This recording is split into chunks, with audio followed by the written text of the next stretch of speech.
बिस्मिल्लाहिर्रहमानिर्रहीम। अल्लाह के नाम से शुरू जो बड़ा मेहरबान और नहायत रहम करने वाला है।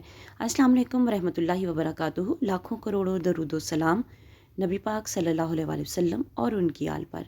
रिज़्क़ में बरकत का अमल, खाना पकाना और खाना खाना ही दोनों ही मुसलमानों के लिए बहुत हैसियत रखते हैं।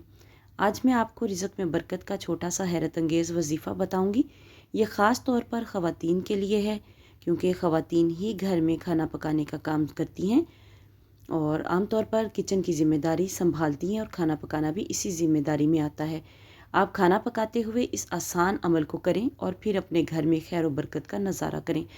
जब भी आप खाना पकाने लगें तो सबसे पहले वज़ू कर लें। इसके बाद खाना पकाने के दौरान 3 बार दुरूद शरीफ पढ़ें, 11 बार सूरह कुरैश पढ़ें, 11 बार सूरह कौसर पढ़ें, फिर आखिर में 3 बार दुरूद शरीफ पढ़ें और पानी पर दम करके ये पानी सालन में डाल दें।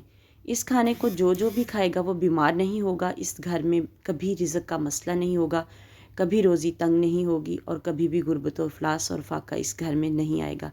अगर आपको हमारी आज की वीडियो अच्छी लगी है तो इसे लाइक करें, शेयर करें। चैनल पर नहीं हो तो चैनल को सब्सक्राइब कर दें। मिलते हैं किसी नेक्स्ट वीडियो में, तब तक के लिए अल्लाह हाफ़िज़।